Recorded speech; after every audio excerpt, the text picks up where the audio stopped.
بسم الله الرحمن الرحيم. أهم حاجة بسم الله الرحمن الرحيم. عزيزي المشاهدين المشاهدين وأنتم الفرح دائمون. طبعا تحيا فخامة السيد الرئيس عبد الفتاح السيسي القائد الأعلى للقوات المسلحة.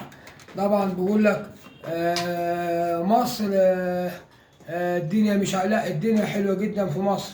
وطبعا أحلى وجبة فطار طبعا من جمعية خيرية. طبعا بقول لك في خير ربنا كتير في مصر. مصر مليانة خير تحت طبعا فخامة السيد الرئيس عبد الفتاح السيسي رئيس الجمهورية. لما نقول تحيا مصر يبقى معانا رئيس ربنا يخليهولني. تحيا مصر تحيا مصر زي ما انتم عارفين تحيا مصر من الدنيا. وتحياتي لفخامة السيد الرئيس عبد الفتاح السيسي القائد الأعلى للقوات المسلحة. طبعا دي وجبة، دي وجبة فطار لواحد بس، دي وجبة فطار. ربنا يخليك لنا يا ريس، ربنا يخليك لنا يا ريس. ولحمة بلدي مش لحمة تلاجة، لحمة بلدي.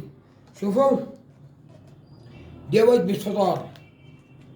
المعلقة اهي والرز. شوف اللحمة اللهم صل على النبي. انواع فاصوليا وفاصوليا خضراء.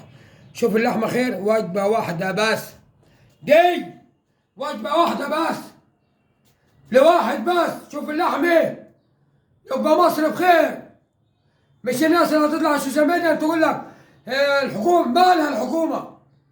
ربنا يخلينا الحكومة وربنا يخلينا رئيس الجمهورية.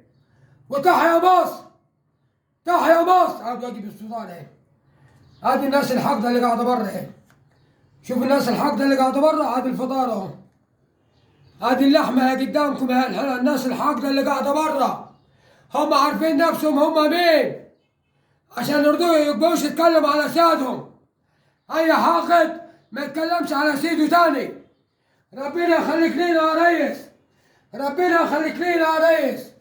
تحياتي لفخامة السيد الرئيس عبد الفتاح السيسي القائد الأعلى للقوات المسلحة اللي مخلي مصر عمار، مخلي مصر عمار.